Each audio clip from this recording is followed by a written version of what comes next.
Bonjour à toutes, bonjour à tous, hein. Merci à tous ceux qui nous entendent et qui vont assister à cette nouvelle conférence. Alors, je rappelle donc que nous sommes dans le cadre d'une série de conférences organisées par l'Assemblée de Corse dans le cadre de la commémoration de la mort de Napoléon Bonaparte.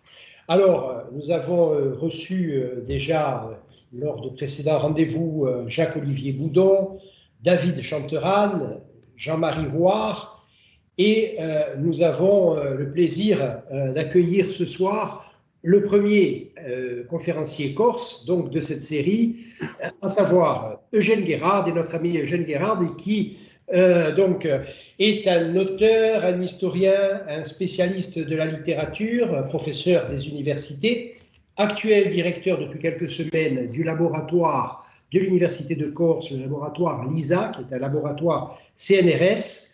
Donc, il a, comme auteur, été un auteur prolifique, hein, je peux le dire. Donc, il a écrit un grand nombre d'ouvrages depuis des années. Là, j'en présenterai simplement, je présenterai ceux qui me sont passés sous les yeux dans ma bibliothèque à l'instant en premier. Donc, là, il s'agit de portrait de Pasquale Bauli, donc c'est un ouvrage qui a déjà quelques années. Des images qui collent à la peau, alors c'est un ouvrage dont Eugène Guérard a récemment, je crois que c'est le dernier d'ailleurs, hein, donc a récemment assuré la direction scientifique, hein, donc c'est sur les ethnotypes de Corse, de Bretagne et d'ailleurs, un ouvrage des images, un ouvrage collectif, des images qui collent à la peau. Bien entendu, il a eu l'occasion d'écrire sur Paul, je le disais, sur Napoléon, sur les auteurs corses, sur les Luciardi. Actuellement, un ouvrage en préparation sur les Rivarola, qui est une famille importante de l'histoire de la Corse. Nous attendons la sortie de cet ouvrage avec beaucoup d'impatience. Mais Eugène Guérard, va nous parler ce soir, bien entendu, de Napoléon dans la littérature corse. Hein. Donc je vais lui céder la parole après avoir rappelé que ces conférences sont organisées en partenariat avec la délégation de Corse du souvenir napoléonien, en partenariat également, bien sûr, avec notre laboratoire, le laboratoire de notre université, le laboratoire LISA. Voilà, alors c'est avec vraiment beaucoup de plaisir hein, que je cède la parole à notre collègue et ami Genio Guérard. Vous avez la parole. Merci, Monsieur le Président de l'Assemblée de Corse, pour avoir pris cette belle initiative de ce cycle de conférences dans le cadre des commémorations liées, je dirais, comment dirais-je, aux commémorations liées à la mort, hein, au bicentenaire de la mort de Napoléon Bonaparte. Bien évidemment, je suis très sensible aux mots que vous avez eus à la fois pour les travaux que nous menons au sein de notre laboratoire, le mien, mais également le vôtre, puisque nous sommes amenés à travailler ensemble également sur des directions de thèse, sur des publications. Et c'est vrai que la question de la présence, hein, pour dire les choses un peu de façon un peu rapide, la présence de Napoléon et bien évidemment de Pascal Paoli, mais là en l'occurrence de Napoléon dans la mémoire des Corses, et quand je parle bien évidemment de mémoire des Corses, c'est évidemment la littérature, c'est cet ensemble de représentations. Si on considère que l'histoire culturelle, c'est une histoire sociale des représentations, bien évidemment, la littérature y a toute sa place. Alors, encore un mot d'introduction. Pour dire que effectivement, c'est que l'image napoléonienne, elle nous intéresse, elle nous préoccupe, elle nous fascine depuis de nombreuses années. Pour ma part, depuis au moins ma thèse, hein, donc ça fait plus d'une vingtaine d'années où j'avais consacré dans ma thèse sur l'esprit corse et romantisme, en fin de compte, quelques chapitres à l'image de Napoléon, à l'image littéraire, hein, à l'image que la littérature corse, plurilingue et protéiforme, a conservé de Napoléon. Alors, je vais me concentrer ce soir essentiellement sur la littérature contemporaine, mais je ne peux pas faire l'impasse sur le 19e siècle, puisque bon, je suis, je dirais essentiellement un 19e, même si je ne m'interdis pas de travailler sur le 18e siècle et sur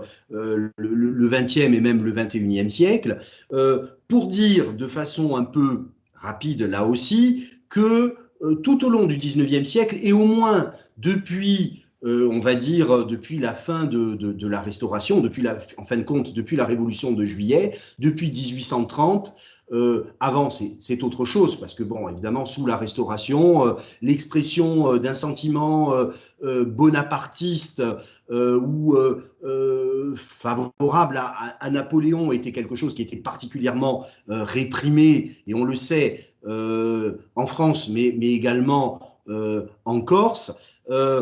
Je dirais, à partir de 1830, on voit, alors je vais aller très vite sur ce chapitre-là, et je vous renvoie, ou je renverrai dans mon texte un certain nombre d'articles, d'ouvrages qui montrent combien l'image napoléonienne, la légende dorée, en fin de compte, elle est particulièrement présente dans la littérature corse. Alors évidemment, littérature corse d'expression italienne, d'expression française, et ça va bien évidemment de l'Ajaxienne, en passant par toute une série de textes en prose, mais surtout en vers, qui sont en italien ou en français. Hein, ce sont les deux langues qui, je dirais, qui sont les deux langues dans le 19e siècle corse, qui sont les deux langues qui se partagent le champ littéraire.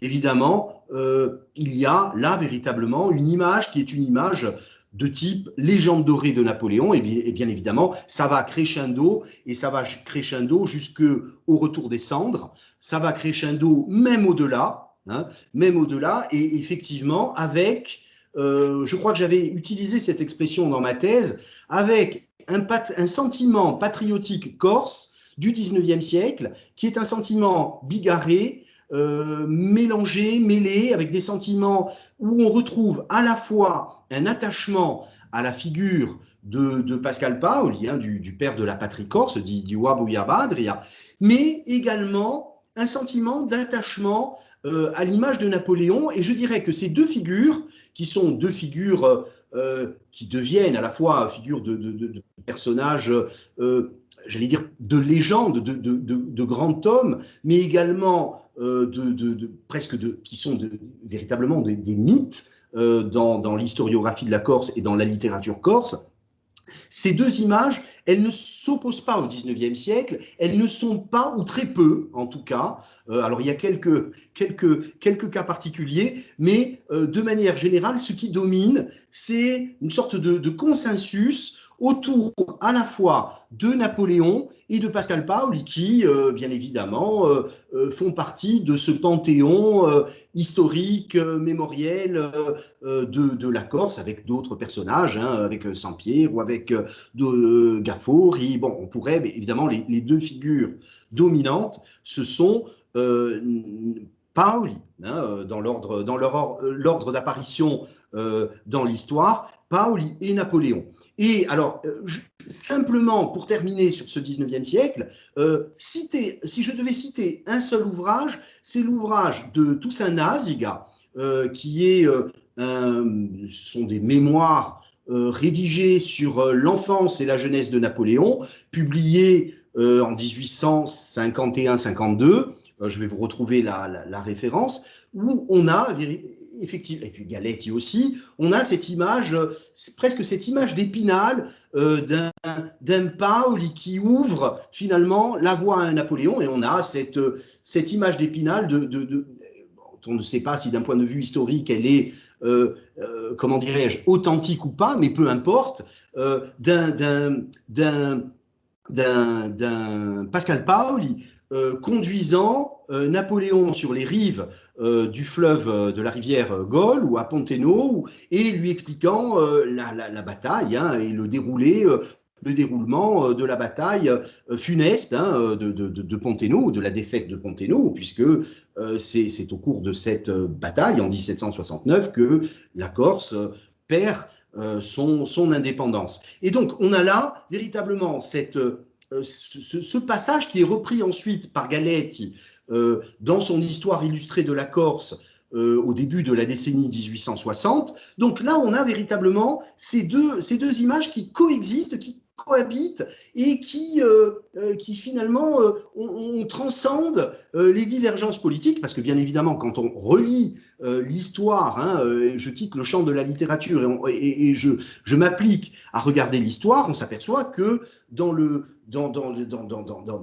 parcours de Paoli et dans celui de Napoléon, bien évidemment, il y a eu de nombreux désaccords, hein, et ça, bon, on ne peut pas les dissimuler, les masquer, mais le 19e siècle, notamment à travers la littérature, notamment, alors littérature italienne, littérature française, à travers la poésie, à travers la prose également, a fait fi de ces divergences. Alors, on assiste, et là je fais un bond dans, comment dirais-je, je traverse les années et les décennies, et on assiste véritablement à un basculement, mais littéralement à un basculement, à un retournement, en fin de compte, qui conduit de la légende dorée, enfin, que l'on considère être la légende dorée, à une légende un peu plus sombre. Alors je ne sais pas s'il faut la qualifier de légende noire, voire pire, hein, l'absence de présence napoléonienne, et là, quelques rappels historiques me semble ne pas être inutile. Alors, je crois que dans l'île, de manière générale, c'est depuis le milieu des années 1960 que ce mythe du petit caporal hein, se fissure, et bien évidemment, l'une des charnières, c'est la parenthèse de la commémoration du bicentenaire, non pas de la mort de Napoléon, ce que nous commémorons cette année, mais de la naissance de Napoléon. Alors, commémoration fêtée en grande pompe à Ajaccio, le 15 août 1969, qui par bien des aspects, apparaît comme une sorte de, comment je pourrais le qualifier, de chant du cygne napoléonien, alors avec bien évidemment ce point d'orgue qui est le discours du président de la République d'alors, hein, Georges Pompidou, qui prononce un long discours que vous pouvez retrouver,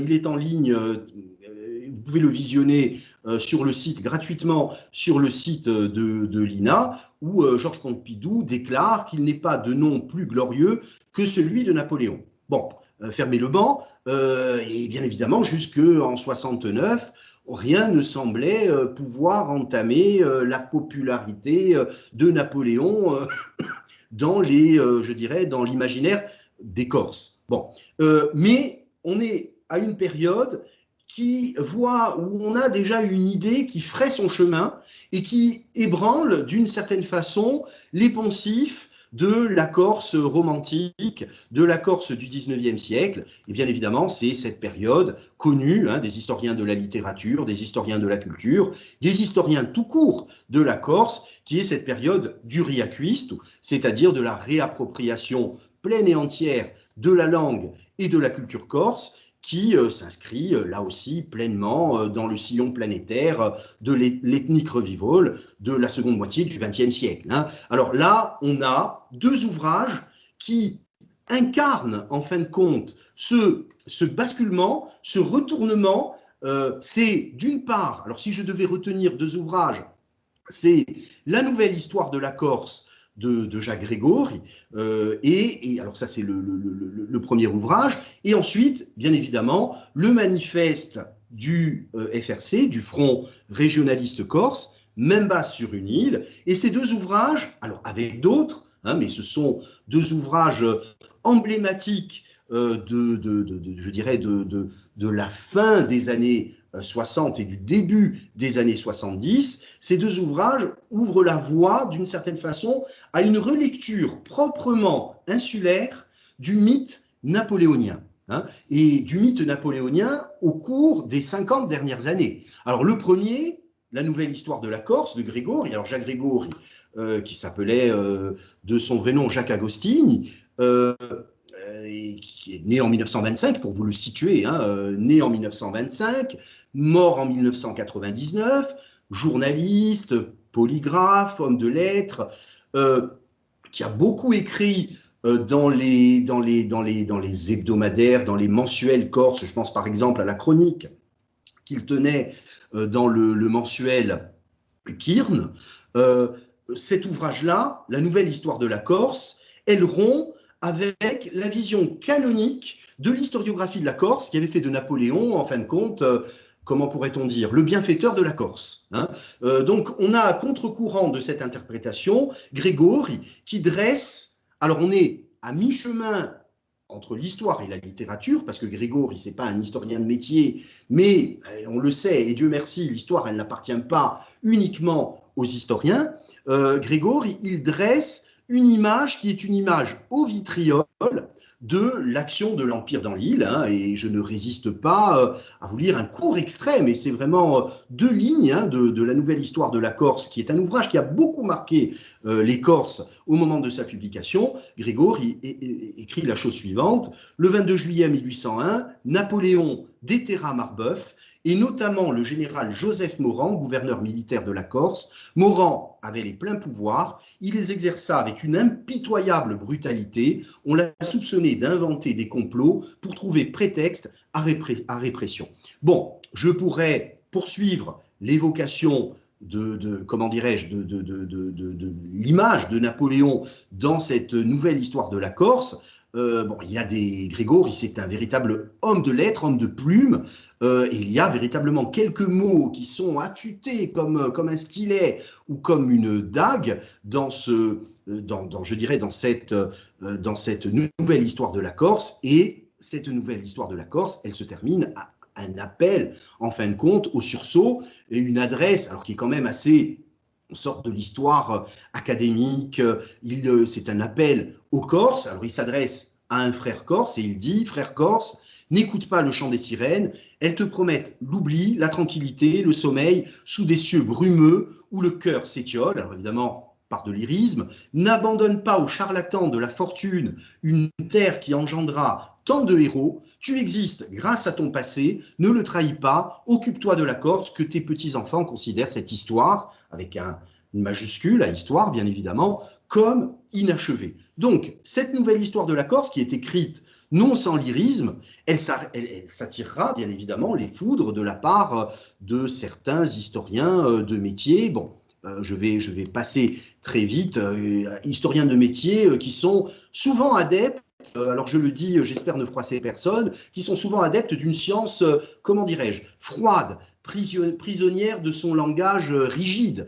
Je crois qu'il faut reconnaître à cette nouvelle histoire de la Corse, qui pêche, certes, par de rares erreurs factuelles ou d'interprétation, hein, mais qui ne commet pas d'erreur, et même si parfois hein, on met le vrai et le vraisemblable, hein, il faut également souligner que ce texte-là, il est à rebours comment dirais-je, de tout dogmatisme. Il pousse une réflexion qui est renouvelée, où l'idée, en fin de compte, l'idée corse compte plus que les faits. Donc, Jacques Grégory, il assume pleinement ce caractère, j'allais dire, carrément irrespectueux de son récit, qui est un récit à la fois iconoclaste, alternative, d'une histoire convulsive, et qui est cette histoire de la Corse forcément épique, hein, en fin de compte. Alors, ça c'est le premier, je dirais, le premier jalon. Le deuxième ouvrage qui marque, en fin de compte, ce retournement, c'est Main basse sur une île. Alors, Main basse sur une île, c'est un essai. C'est le manifeste. Alors, je cite hein, Main basse sur une île, les auteurs de Main basse sur une île, la manière dont ils présentent leur essai, ils parlent de manifeste, et j'ouvre les guillemets, du combat anticolonialiste et anticapitaliste. Hein. Donc, on est véritablement dans ce sillon du socialisme de la fin des années 60, du début des années 70, de l'autogestion, en fin de compte, qui est un peu teinté aussi de tiers-mondisme. Et c'est un mouvement régionaliste, ensuite autonomiste, d'inspiration, on va dire, socialisante, voire même socialiste. Et en 71, la sortie de cet ouvrage, il fait là aussi grand bruit hein. Les deux principaux rédacteurs de l'ouvrage, ce sont Pascal Marchetti, qui nous a quittés il y a quelques années. Hein. Pascal Marchetti, qui était, je le dis en passant rapidement, agrégé d'italien, et qui a été l'un des, comment dirais-je, l'un des pionniers à travers Intricia de Cambierine, qui a donné à la langue corse écrite véritablement le code orthographique, les règles que nous lui connaissons encore aujourd'hui, et l'avocat, maître Charles Santoni. Donc ce sont ces deux figures, hein, Pascal Marchetti et Charles Santoni, deux intellectuels, qui installent l'image napoléonienne dès les toutes premières lignes de Main basse sur une île. C'est-à-dire que dès les premières lignes, on a, hein, de la même manière qu'on retrouve cette image assez sombre, assez crépusculaire dans la nouvelle histoire de la Corse de Jacques Grégory, on retrouve à peu près le même discours dans Main basse sur une île. Alors je cite là aussi, hein, un court extrait, vous le retrouverez dans le texte, qui sera, comme le président l'a rappelé, publié dans un volume. Voilà ce qui est dit, je vais à l'essentiel, dans Main basse sur une île, la commémoration. Alors évidemment, on est en 71. Hein, je dirais, on est 3 ans après les festivités ajaxiennes de la commémoration de la naissance de Napoléon. Donc on a toujours ça, j'allais dire, en toile de fond. Hein. Ces commémorations, elles sont en 71, elles sont toujours présentes. Et voilà ce qu'écrivent Pascal Marchetti et Charles Santoni. Alors Pascal Marchetti qui est l'auteur, et Charles Santoni aussi, qui sont les deux auteurs de ce chapitre qui s'appelle « Le grand dérangement culturel » dans Main basse sur une île. Alors, ils écrivent la chose suivante: « La commémoration du bicentenaire de la naissance de Napoléon a récemment attiré l'attention du grand public sur son pays natal, la Corse en l'occurrence. À travers les prismes déformants de la légende napoléonienne et des romans de Mérimée, la Corse est devenue le support d'une mythification historique et d'un exotisme littéraire. » Donc là, on ne fait pas dans la dentelle non plus, c'est-à-dire qu'on a une vision qui est une vision très, très sombre en fin de compte. Quel est le message qui est délivré ici? C'est une critique acerbe de l'image que le romantisme a léguée à la Corse. Hein, et cette image-là, bien évidemment, elle fait l'objet de critiques qui sont des critiques virulentes et je dirais qui apparaissent également, alors évidemment dans à peu près dans un même ordre d'idées en 72, c'est-à-dire l'année suivante, hein, après la publication de Main basse sur une île, et notamment, je me réfère à un texte publié alors évidemment, il y aurait tout un travail avec Jean-Guy Talamogne, et on sait combien nous sommes attachés à travailler sur la presse, sur les périodiques. Il y a toute une série de travaux qui pourraient être menés, notamment, je pense par exemple à ce journal Pobulugorsu, hein, qui est le journal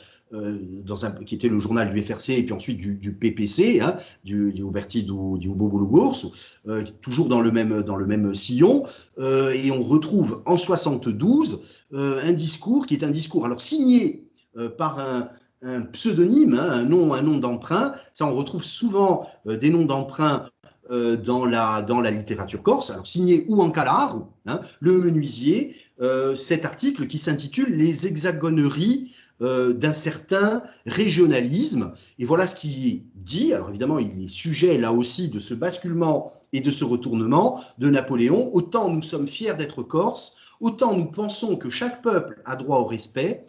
Parmi les Français qui nous ont soumis, n'y avait-il pas des Basques, des Bretons, etc., c'est-à-dire des gens qui furent vaincus avant nous? N'est-ce pas Napoléon qui créa les préfets? Et parmi les pires coloniaux, reconnaissons-le franchement, car seule la vérité est révolutionnaire. Parmi ceux qui faisaient suer les burnous, entre guillemets, dans le texte, n'y avait-il pas bon nombre de Corses? Nous sommes au FRC, des régionalistes corses, pas des chauvins, et la mentalité super corse, entre guillemets, alliée dans une inénarrable contradiction à l'esprit ultra-français, nous fait sourire. Nous appelons ça, entre guillemets, une hexagonerie.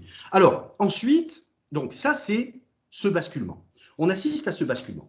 Ensuite, si on se penche de manière, alors j'ai procédé par sondage, si on se penche de manière plus précise dans la littérature, à proprement parler, la littérature de création. Là, on était dans le domaine de l'essai, on était dans le domaine de l'histoire. Bon, je dirais, l'icône, l'image napoléonienne, elle apparaît souvent. Elle apparaît par exemple dans un texte qui est l'un des romans très intéressants et que nous faisons étudier le président Talamogne et moi-même à nos étudiants à l'Université de Corse, qui est ce texte magnifique du Gemide Riuile Levanti de Miguel Eboli, hein, qui a été publié en 1984, me semble-t-il, mais voilà, et qui a été réédité il y a peu d'années sous un autre titre, Ambri à Soulia. Et là, on a une évocation, alors évidemment, Ugine de Riuile Levanti, c'est finalement ce basculement de la Corse, alors pas la Corse du 19e siècle, mais la Corse des années 60, hein, celle qui marque le début de la fin de la déprise rurale, l'abandon de beaucoup de régions de l'intérieur, et la côte, la plaine d'Alérie, hein, à Via d'Alérie, la plaine orientale de la Corse, qui est soumise à, je dirais, comment pourrait-on dire, à une mise en valeur qui est une mise en valeur agricole qui se fait au détriment des Corses. Et donc, Ugemi de Riuile Levanti, c'est cette histoire. Et on a dans Ugemi de Riuile Levanti un passage qui est un passage magnifique qui marque véritablement comment dirais-je, cette charnière entre la Corse ancienne, la Corse rurale, mais la Corse des paysans, mais également des notables, hein, et des notables ruraux. Miguel Eboli nous fait pénétrer, nous décrit une maison alors à Gaza di Ujo Dionis, ou alors je lis et je traduirai ensuite rapidement, a Gaza di Ujo Dionis, era piena di rigordi gloriosi acquistati dai valorosi antichi durante numerose campagne militari di Avrancia da se famose battaglie in Napoleone. Sta medaglia, questa qui, la tingò in petto, quesamente, Napoleone I, a un mio antico, l'indumane, infine, di agere pre-battaglia d'Austerlitz in 1805. Donc, on a une évocation là, hein, comment dirais-je, dans la littérature, comment dirais-je, d'une maison de notables qui est remplie de souvenirs napoléoniens, hein, et je traduis la maison de monsieur Dionis, ou alors monsieur du notable, hein, parce que c'est cette dimension-là, hein, la notion de notable rural, était remplie de souvenirs glorieux, acquis par ses valeureux ancêtres au cours de nombreuses campagnes militaires engagées par la France et des célèbres batailles de Napoléon. Et bien évidemment, on montre la médaille obtenue par l'illustre ancêtre lors de la bataille d'Austerlitz, que Napoléon Ier aurait lui-même épinglé sur la poitrine d'un de ces valeureux soldats corses. Donc, on a là cette présence de Napoléon. Alors là, on est dans un texte, dans un roman, qui est un roman en langue corse. Ensuite, on retrouve aussi, alors bien évidemment, j'ai procédé par sondage, je vois que le temps est presque écoulé, mais je vais aller, si je peux bénéficier d'un peu de temps, je vais aller au bout de ma démonstration. Ensuite, on a d'autres textes qui montrent également cette présence de Napoléon dans la littérature corse, mais d'expression française. Je pense par exemple au texte magnifique, pour moi l'un des plus beaux textes alors je dirais sur la Corse et notamment sur Bastia, qui est ce texte du grand reporter, mais qui était aussi un homme de lettres, Eugène Manon, dans l'Insulaire, hein, dans alors c'est pas proprement parler un roman, c'est un récit qui a été publié aux éditions de Fallois il y a une vingtaine d'années. Eugène Manon, qui était né en 1921, mort en 1994, et qui était journaliste de Corse, hein, Bastiais, de grand renom, puisqu'il avait été grand reporter au journal Combat, au Monde, et bien évidemment, dans cet ouvrage, L'Insulaire, il prête voix à son personnage dont on devine qu'il est un peu, en partie, il se met lui-même, il campe, il brosse le portrait de ce personnage qui est un peu lui-même, qui est un certain Achille Strain. Et bien évidemment, là aussi, on a alors évidemment cet Achille Strain qui se rend à Ajaccio, et bien évidemment, Napoléon, alors je pourrais citer là aussi, évidemment, la Corse qui pourrait, alors évidemment, là on a un basculement, mais on s'aperçoit qu'on est toujours sur la légende dorée, la Corse qui pourrait s'enorgueillir d'être une seconde Persépolis, une nouvelle Rome, etc., etc. D'autres textes, alors je vais très vite, hein, et vous lirez dans le texte, je pense par exemple à un autre texte à peu près du même, qui est à peu près de la même eau, qui est celui de l'ancien recteur Antoine Ottavi, qui avait présidé mon jury de thèse. Antoine Ottavi, qui était agrégé d'italien et professeur à l'université de Nice, un homme du XXe siècle, né en 1927, mort en 2003, qui avait écrit ce roman, L'île de Saveria, voilà, qui est publié chez Gallimard, qui était un roman à la fois qui est un roman à la fois délicat et qui montre bien évidemment une vision, alors la plus sombre de la période napoléonienne et avant la période napoléonienne, hein, puisque on démarre, enfin le récit nous décrit Avranchisade, hein, le souvenir de Avranchisade qui hante encore les mémoires. Avranchisade, c'est cette période qui, de la conquête française de la Corse à la fin du Premier Empire, voit la mise en œuvre, comment pourrait-on dire, la mise en œuvre d'une politique qui vise à franciser par les armes, par la force, les populations. Hein. Et donc là, on a véritablement cette mémoire. L'île de Saveria, elle nous montre cette mémoire longue, sans rupture, où l'on cultive une fierté pointilleuse de l'histoire, en fin de compte, et où on montre que la Corse avait déjà été un État indépendant qui avait vogué de ses propres ailes, et que cette aventure de l'indépendance, qui avait duré finalement guère plus que d'une quinzaine d'années, 14 ans, un peu plus d'une décennie, cette époque, elle avait laissé tout de même, chez les générations postérieures, ce goût de la liberté, d'un sentiment à jamais ancré, comment pourrait-on dire, de crime originel, en fin de compte, alors je caricature à peine, hein, de crime originel de la France, un pays rayé de la carte par le fer et le feu, la Corse. Et on a cette image-là dans l'île de Saveria. On le retrouve également, alors là, je vous fais l'économie de la lecture de passages entiers je dirais, cette vision assez sombre. On retrouve, alors je reviens aux Corses, je pense par exemple à l'œuvre considérable de Diago Moudière, professeur émérite à l'Université de Corse, agrégé de lettres classiques, sociolinguistique de renom. Et je pense par exemple à cette œuvre, à ce texte, à ce roman magnifique, Avuntan ad Altea, écrit dans un premier temps, je dirais le texte original est en corse, et puis ensuite, ce texte-là, vous le trouvez, il a été traduit en français, en italien, et je crois même en roumain.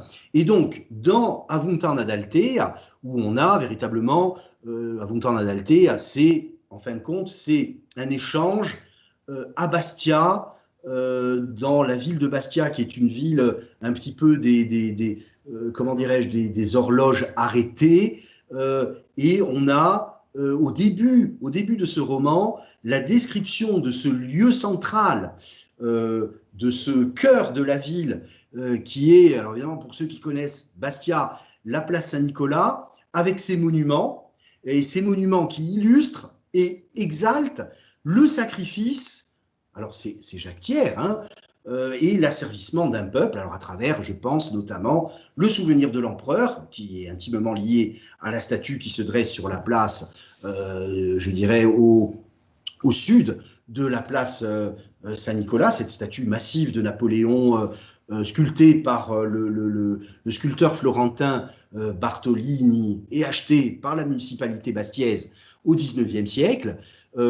Napoléon en empereur romain, hein, en fin de compte, en toge et avec une couronne de laurier, et l'aigle impérial à ses pieds, avec évidemment tous les régalias du pouvoir, hein, la sphère, le sceptre de justice. On a là véritablement tous les éléments, et évidemment, et le monument aux morts, qui est cette représentation de la veuve de Rennes, qui, alors là aussi, comment dirais-je, un passage qui est présent dans l'histoire de la Corse, qui offrirait, qui aurait offert le dernier de ses fils à Pascal Paoli pour que son fils rejoigne en fin de compte les troupes corses, mais ce monument qui a été, comment dirais-je, retourné, hein, c'est-à-dire que quand il est inauguré dans les années 20, parce que c'est un monument sculpté par le sculpteur Bastiet-Pecle, il est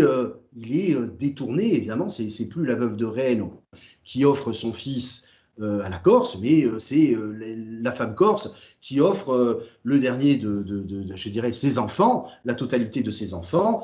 Et évidemment, les deux conflits mondiaux, hein, la guerre de 14-18, et évidemment, on a là véritablement dans l'œuvre de Diago Moudière le souvenir de l'empereur qui est intimement lié à la statue qui se dresse sur la place, et évidemment, et j'ai oublié bien évidemment cette place Saint-Nicolas qui est une portière, qui est une sorte d'autel sacrificiel. Hein. Si je devais le définir, je dirais que c'est un autel sacrificiel puisque le monument, la statue de Napoléon, le monument aux morts qui est, comment dirais-je, une allégorie finalement du sacrifice, du sang versé par les Corses au cours des deux guerres mondiales. Et puis, j'oublie, au centre de la place Saint-Nicolas, on a quand même le kiosque à musique, et le kiosque à musique qui a servi notamment pendant toute la période de la Troisième République, la fanfare militaire.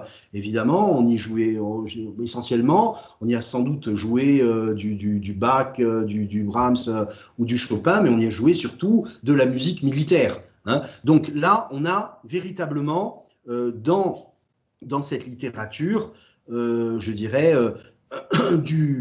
comment dirais-je, littérature corse contemporaine, qu'elle soit en langue corse ou en langue française, on y retrouve une évocation, mais une évocation qui est souvent assez sombre. Alors je pourrais poursuivre mon propos, je pourrais citer par exemple l'œuvre de Marco Biancarelli dans ce roman Cinquantuno Pegasi Astro Virtuale, qui est aussi un texte écrit initialement en corse et puis traduit en français, où on a là aussi une vision, comment dirais-je, de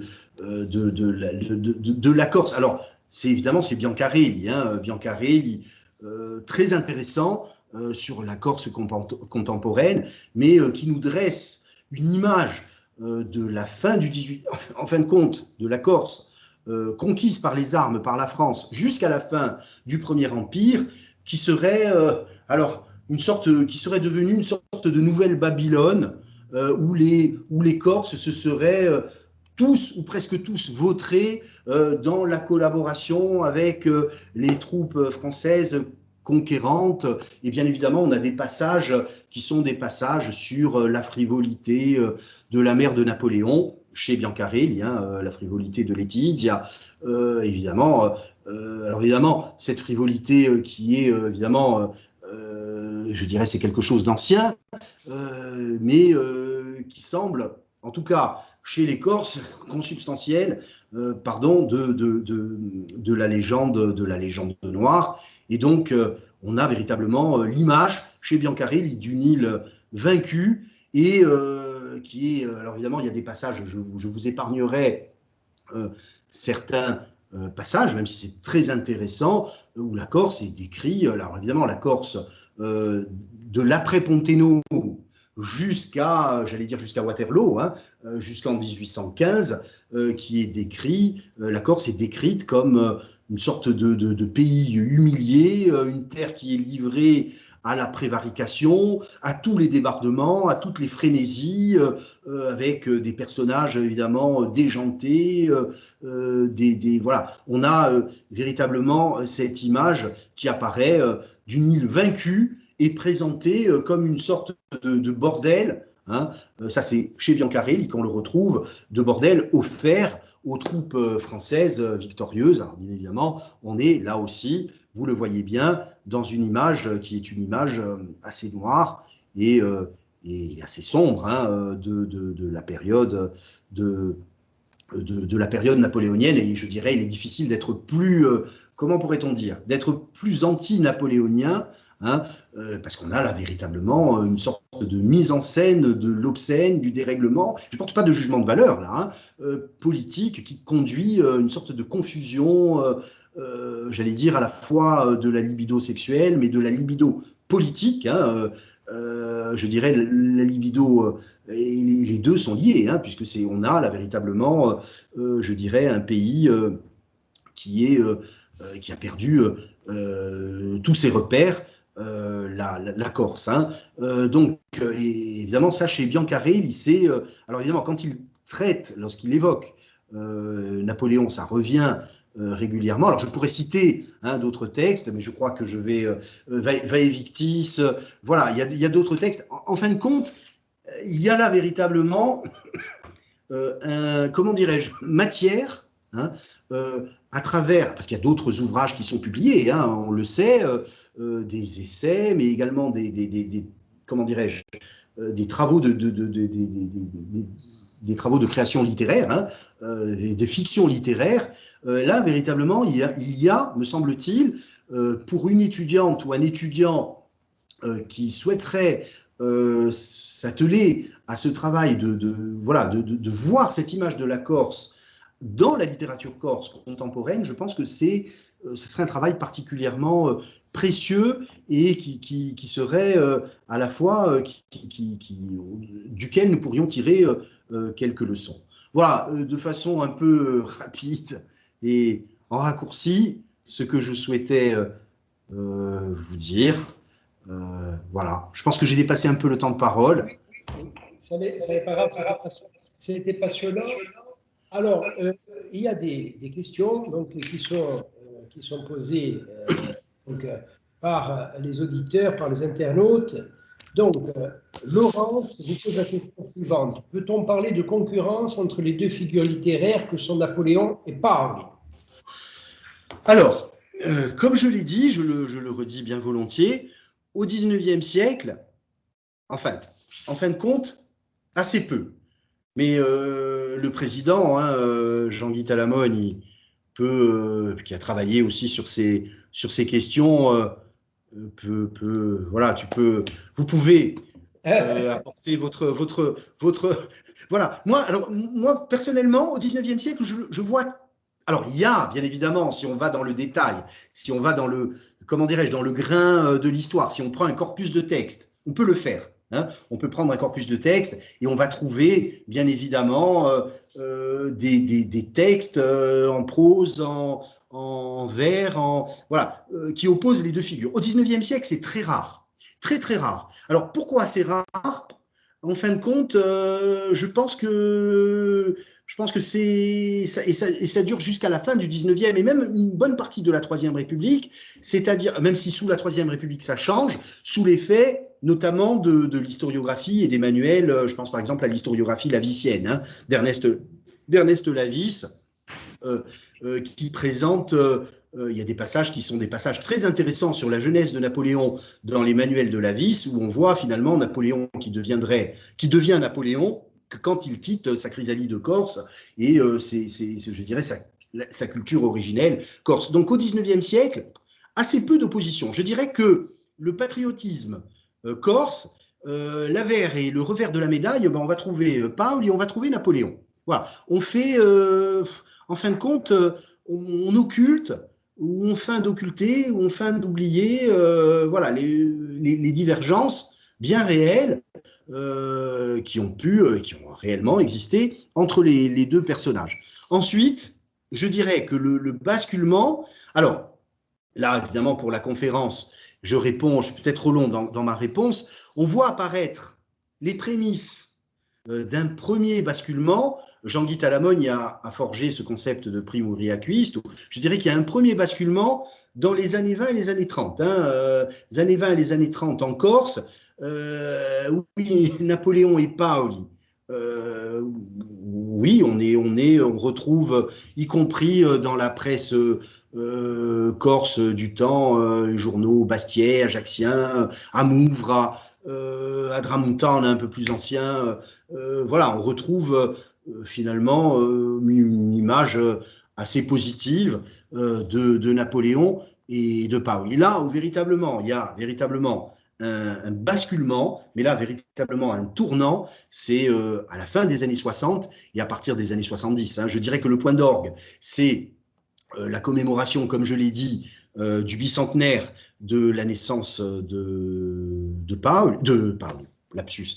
Napoléon en 1969. Et après, vous voyez qu'on est tout de suite on bascule dans cette période du riacuiste. On est dans la période du riacuiste.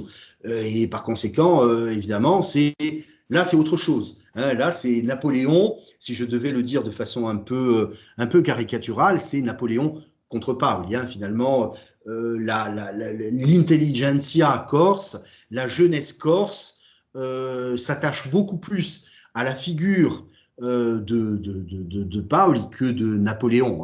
Ça, c'est, je veux dire, on peut pas le contester. Tout à fait.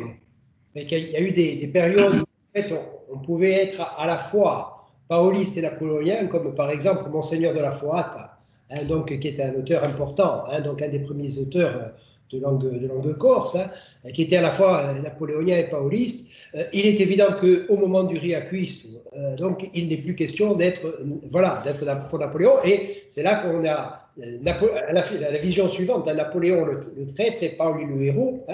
Voilà, et aujourd'hui, bon, c'est vrai que les choses évoluent un petit peu, peut-être parce que dans une phase d'installation du mouvement nationaliste, c'est-à-dire dans les années 60 et 70 en particulier, on avait un peu recours à la pensée simplifiante. Bon, c'est toujours le cas lorsqu'il y a un conflit, lorsqu'il y a... Et puis, bon, évidemment, aujourd'hui, le mouvement nationaliste n'a plus besoin d'avoir recours à ce type de vision simplifiante. Et aujourd'hui, on entre un peu dans la complexité, même si effectivement le conflit entre les deux personnages a existé. Il n'y a pas eu que du conflit, il y a aussi des compliments réciproques, y compris Paoli sur Napoléon à la fin de sa vie, et l'inverse également, Napoléon à Sainte-Hélène. Donc, mais évidemment, bon, cette vision des choses un petit peu simplifiante avait aussi sa légitimité, parce que c'est vrai que Morand, ça n'est pas une abstraction, ça n'est pas une invention, c'est effectivement un tortionnaire qui a été envoyé par Napoléon dans son île, quoi. Voilà, tout à fait, mais c'est vrai que ça dépend évidemment des périodes, comme l'a très bien démontré Eugène Guérard dit à l'instant.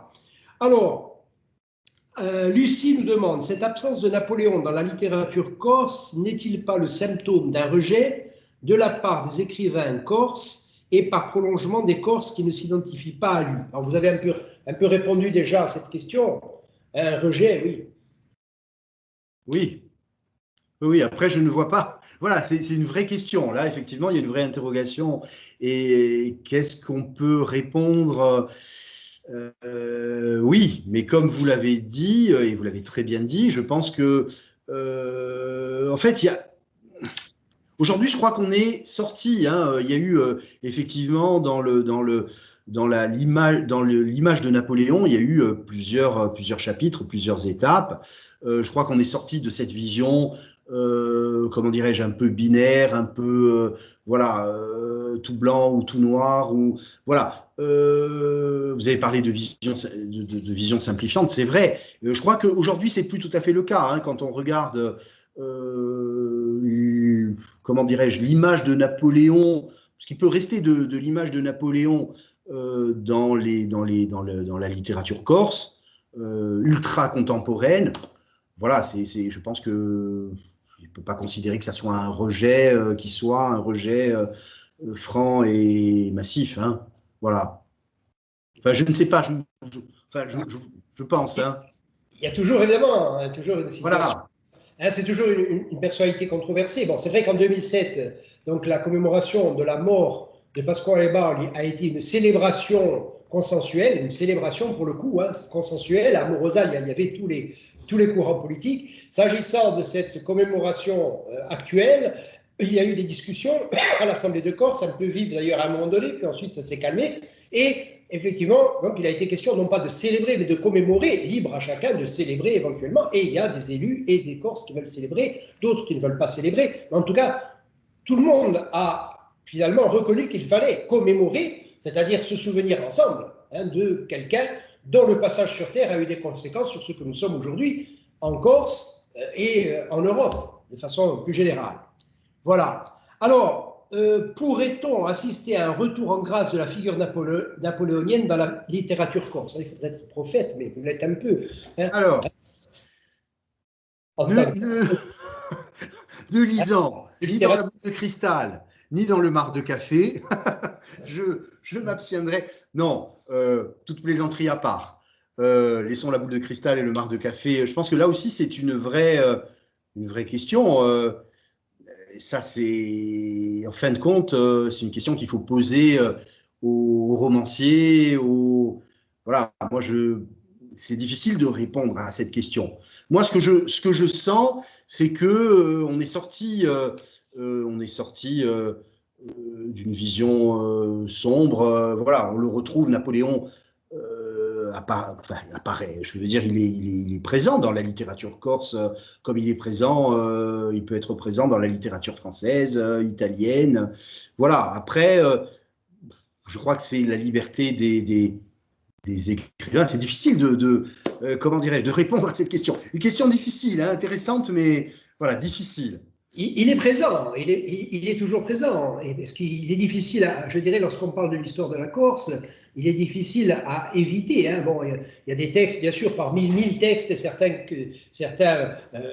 qu'a cité à l'instant Eugène Guérard, je pense à un ouvrage sur Napoléon et Pozzo di Borgo, donc, hein, qui a été écrit par Marie Ferranti.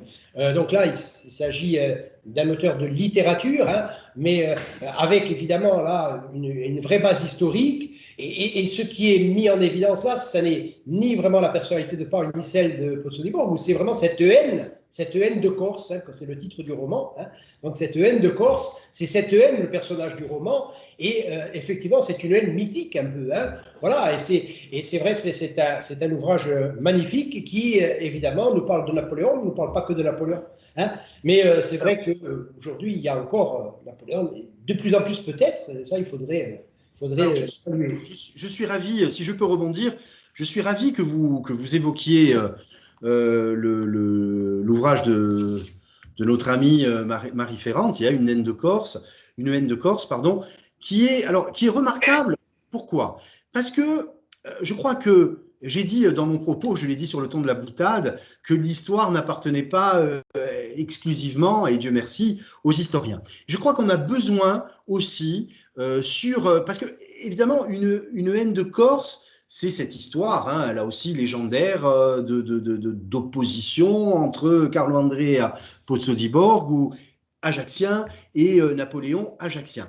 Et évidemment, c'est aussi une histoire de psychologie. Hein. Et évidemment, l'historien, il s'appuie sur une méthodologie, il est lesté par des notes de bas de page, par une méthodologie on constitue un corpus d'archives, de textes, de sources, mais il y a quand même une part qui est une part irréductible. Je crois que, voilà, et par exemple, ce texte de Marie Ferrante, une haine de Corse, il est remarquable pour cela. Voilà, c'est qu'il nous fait découvrir véritablement, alors au-delà bien évidemment du travail qui a été fait par Marie Ferrante, comment dirais-je, de rassembler des sources qui étaient des sources souvent éparses, voilà. Mais je dirais, voilà, moi ce que je crois intimement, Voilà.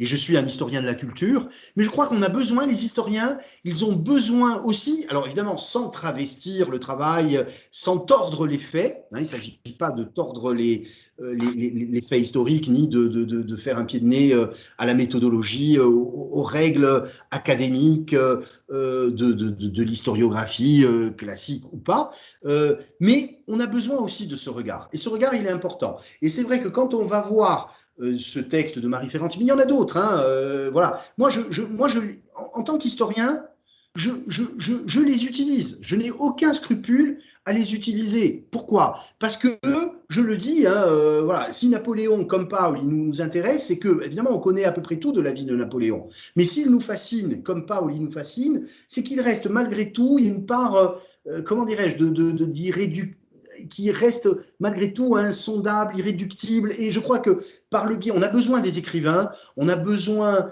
voilà. Et cette approche-là, elle n'est pas utile, elle est nécessaire, elle est même indispensable aux historiens. Merci. Alors, Albe nous demande, Napoléon peut-il être considéré comme un auteur corse? Alors ça, c'est une question qui soulève. Alors ça, c'est une question pour vous. C'est pour vous. C'est important. Est-ce que c'est un auteur corse, Napoléon?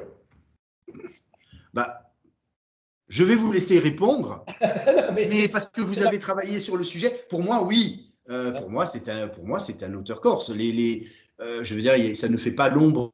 Pour moi, ça ne fait pas l'ombre d'un doute. Napoléon. Les nouvelles corses hein, de Napoléon, il y en a quelques-unes qui ont été publiées, qui sont des écrits de jeunesse. Je dirais enfin, je veux dire, c'est tellement évident, et voilà, je pense que vous pouvez compléter. Voilà, les formations militaires sont aussi de la littérature, c'est correspondant de la littérature. Les nouvelles, évidemment, qui sont lorsqu'il s'est essayé à la littérature à l'âge de 20 ans, on écrit notamment en Nouvelle-Corse, hein, donc c'est vrai que c'est passionnant sur ce que ça nous dit de Napoléon Bonaparte à l'âge de 20 ans. Hein, donc il est à ce moment-là paoliste, indépendantiste. Bon voilà, c'est une nouvelle très intéressante. Nouvelle-Corse par exemple. Bon, un auteur corse, oui, je crois vraiment, un auteur d'expression française. Un auteur corse d'expression française. Mais enfin, c'est vrai aussi qu'il y a plusieurs approches et nous avons des collègues qui pensent que seuls les auteurs d'expression corse qui écrivent en corse donc, peuvent être qualifiés d'auteurs corse. En ce qui me concerne, je ne suis pas sur cette position, je crois vous-même ne l'êtes pas, parce que ça serait exclure à la fois nos écrivains d'aujourd'hui en langue française, Marie Ferrante, on vient d'en parler, Jérôme Ferrari, qui sont des écrivains qui nous parlent de la Corse avec leur sensibilité de Corse, et donc qui sont des auteurs corses. Ça serait également exclure tous les auteurs du 18e de langue italienne, comme Guelfucci, comme donc Gregorio Salvini, qui sont les auteurs de la Révolution de Corse. Bon, ça serait exclure tous ces auteurs, et ça, à mon avis, ce serait difficile, mais encore une fois, la question est ouverte, et je pense qu'elle est ouverte pour longtemps, dans la polémique parfois d'ailleurs. Alors, vous savez que sur ce combat, je partage entièrement votre point de vue et moi, je suis un partisan pugnace. Je pense que je ne vois pas comment on peut concevoir. Alors après, j'entends, hein, je peux comprendre bien évidemment, et c'est le propre des débats à l'université, des échanges à l'université, mais je ne vois pas comment on peut comprendre la complexité, toutes les facettes de cette littérature si on ne comprend pas qu'elle est à la fois plurilingue et protéiforme. Hein. Vous avez cité l'italien, on pourrait citer le latin, on pourrait citer voilà. Et on se prive bien évidemment. Voilà. Donc elle est voilà. Et ce qui fait la richesse, me semble-t-il, de la littérature corse, c'est qu'elle est plurilingue et protéiforme, hein, et elle est diverse. Voilà. Et je pense que se priver de cette richesse-là, c'est préjudiciable. Hein, c'est préjudiciable pour nous-mêmes. Oui, je pense notamment à cette épopée de Nobili Savelli, l'homme des bois, hein, Vierne Maurice. Bon, c'est merveilleux. Comment peut-on exclure cela de la littérature corse? C'est difficile. Voilà. Alors, la dernière question est posée par Corinne. Il a été mentionné une correspondance entre Pasquale Baoli et Bonaparte et ou Napoléon dans une précédente intervention. Est-elle accessible au grand public? Et si oui, sous quelle forme? Livre, site, internet? Alors, de quelle correspondance parle-t-on? Parce qu'il y a eu, c'est quoi la lettre, la fameuse lettre qui a fait couler beaucoup d'encre, c'est-à-dire la lettre écrite. Quand la patrie périssait. Alors, ça, je peux en dire deux mots. Voilà, je peux en dire deux mots parce que je me suis penché il y a quelques années sur cette question et je sais qu'un certain nombre d'historiens mettaient en doute l'authenticité de cette lettre. Voilà, en disant cette lettre n'a jamais existé, c'est une pure invention. Napoléon, empereur des Français, reposant aux Invalides sur les bords de la Seine, ne peut pas avoir écrit cela. Bon, alors, il se trouve, et ça, je peux en apporter la démonstration à travers des sources écrites. Alors, cette lettre, elle apparaît à juste titre, et je pense que c'est une bonne chose qu'elle apparaisse dans les volumes publiés de la correspondance de Napoléon. Elle apparaît dans le premier volume de la correspondance de Napoléon. Alors, l'histoire de cette lettre, la petite histoire de cette lettre. Cette lettre, elle est... Alors évidemment, on a perdu la trace de cette lettre, mais on connaît son histoire. Son histoire, cette lettre, elle a été dans la collection d'un Florentin qui s'appelait Libri, hein, comme Libri, voilà. Je vous donne les informations. Et elle était dans la collection, alors c'était un collectionneur, un bibliophile, comme il en existait au 19e siècle et comme il en existe encore. Et cette lettre, elle était dans cette collection. Au moment, on est à la fin de la Restauration. À la fin de la Restauration, alors quelques années avant la mort de la mère de Napoléon, de Laetitia Bonaparte, il y a eu une entreprise. Alors, celui qui a travaillé un peu sur le sujet, mais j'ai travaillé moi-même sur cette question-là, c'est mon collègue de l'université de Pise, Marco Cini. Voilà. Marco Cini et moi-même, nous avons pu établir les faits, c'est-à-dire qu'il y a eu une entreprise qui a été une entreprise menée par un certain nombre de la famille Bonaparte, à la tête desquels se trouvait la mère de Napoléon qui vivait retirée dans ses appartements de Piazza Venezia à Rome, de faire le tri, voilà, je vais dire les choses comme ça, de faire le tri dans ce qui pouvait rester de textes écrits, de correspondance de Napoléon. Et il se trouve que cette lettre, elle a été arrachée, je dis bien arrachée, hein, du volume dans lequel elle était reliée, parce que, évidemment, elle n'allait pas avec, comment dirais-je, elle faisait tâche, si je puis dire, avec l'image que l'on pouvait avoir de Napoléon, empereur des Français, au 19e siècle, un peu avant, bien avant le retour des cendres, mais cette lettre, elle a existé. Alors aujourd'hui, elle a été subtilisée, je pense qu'elle a été détruite, voilà. Mais là, c'est pas de la, voilà, je suis pas en train de me livrer à, comment dirais-je, à des suppositions. Ça, on en a, je dirais, la preuve.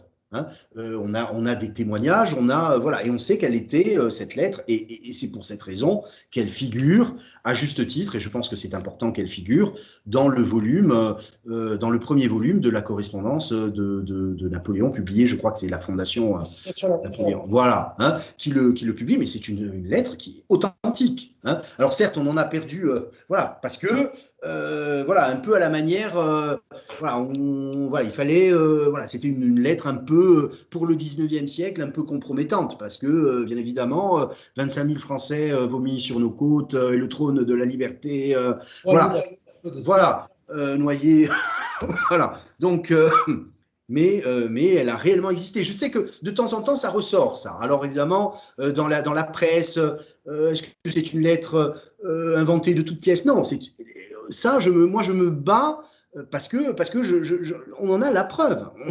On en a la preuve. Et cette lettre, elle est bien réelle. Et de plus, il y a une lettre adressée par Bonaparte à l'abbé Raynal qui reprend des expressions d'ailleurs les plus violentes de la lettre adressée à Paul. On voit que ces expressions-là, en fait, il les répète, elles lui plaisent dans la forme, et donc on voit bien que effectivement cette lettre existe, cette lettre a existé. C'est sans doute difficile à trouver, mais ça n'est évidemment pas une invention. Alors, il nous reste à remercier, puisque nous sommes je dirais, nous avons dépassé le temps qui nous est imparti. Il nous reste à remercier chaleureusement Eugène Guérard pour tous ces éclairages passionnants sur Napoléon dans la littérature. On pourrait continuer des heures et je sais que Eugène aurait pu nous citer de très nombreux ouvrages corse, donc de langue française, de langue italienne, de langue latine, qui évidemment nous auraient passionnés. Merci à Eugène, merci à Eugène Guérard, chers collègues. Je rappelle aux internautes qui nous suivent que la semaine prochaine, toujours mardi, toujours à 18h30, nous accueillerons donc Charles Bonaparte qui, lui, va nous parler de la modernité de Napoléon. Alors, ça sera encore un rendez-vous passionnant. Et encore une fois, merci, chers collègues, merci pour ce que vous nous avez dit ce soir. Voilà, merci aux auditeurs, merci aux internautes, merci à ceux qui ont posé des questions et merci à tous ceux qui ont permis de faire cette conférence, cette nouvelle conférence, à savoir le secrétariat général de l'Assemblée de Corse, mon cabinet, voilà, auquel j'adresse toute ma gratitude. À très bientôt.